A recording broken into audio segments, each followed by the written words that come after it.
en ce 21e jour du mois de février 2020 de notre Seigneur.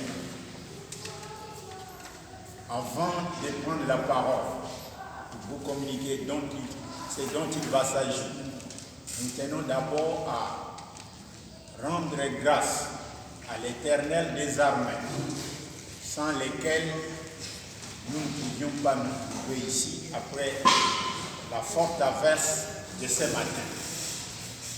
En deuxième lieu, nous tenons à vous saluer chaleureusement et à vous souhaiter la bienvenue en ce lieu.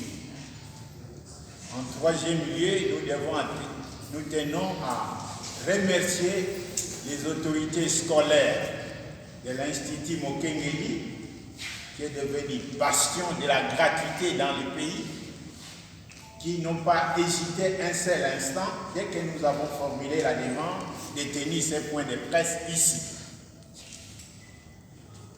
Pourquoi nous nous trouvons aujourd'hui ici, mesdames et messieurs de la presse?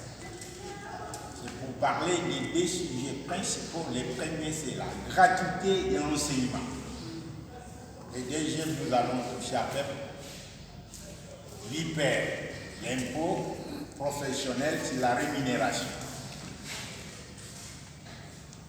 Je tenais à vous, pourquoi d'abord avoir choisi ces sites?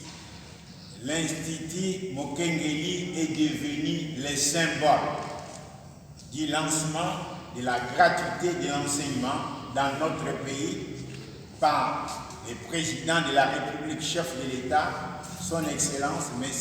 Félix Antoine Tshisekedi Tshilombo. C'est ici qu'il a lancé sa politique d'envergure en matière d'enseignement. Vous savez, un philosophe a dit, quand vous voulez détruire un peuple, vous voulez détruire un pays, une communauté, ça ne sert à rien d'aller chercher des bombes, d'aller chercher des armes sophistiquées. Attaquez seulement son système éducatif, vous en aurez fini avec ce pays. L'éducation, c'est la vie, c'est l'âme d'un peuple. Et c'est comme ça que le président Félix Antoine Tshisekedi, ayant pris possession de son pouvoir, a pensé que parmi les premiers piliers qu'il faut attaquer, c'est l'éducation, puisqu'il faut reconstruire les pays. Et comme l'autre disait qu'on détruit les pays, la communauté, un peuple par l'éducation, on les construit aussi à partir de l'éducation. C'est ainsi que l'éducation, dans la Constitution, en son article 43, si on a parlé de l'enseignement primaire, est gratuit.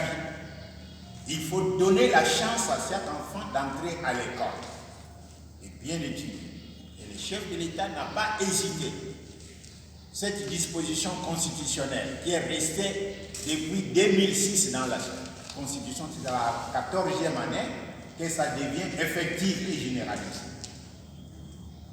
Et c'est là, vous pouvez dire, pour ceux qui sont ici dans cette salle, et dans ma mémoire d'enseignant, de plus de 40 ans, la toute première fois qu'on a vu la rémunération d'un enseignant doublée, c'est cette année scolaire. Nous avons souvent entendu, on a augmenté les salaires des professeurs d'université, on a multiplié les salaires des magistrats, des médecins, mais celui de l'enseignant, on n'en a jamais parlé. La première fois, on vient d'en parler cette année scolaire. Et nous sommes maintenant à mi-chemin de ce premier semestre terminé. C'est pourquoi la gratuité est devenue un problème national. Et les parents, les enseignants, les élèves, nous devons nous en approprier. Et nous n'accepterons jamais les dérapages de la gratuité. Il ne faudra pas qu'on profite de la gratuité pour encore descendre l'éducation. On doit aller de l'avant. Il faudra que la gratuité ne soit prise en compte que pour ceux qui les méritent, ceux qui sont concernés, les enseignants, surtout qu'ils ont déjà vu les rémunérations suffisamment améliorées et ils s'attendent maintenant à un troisième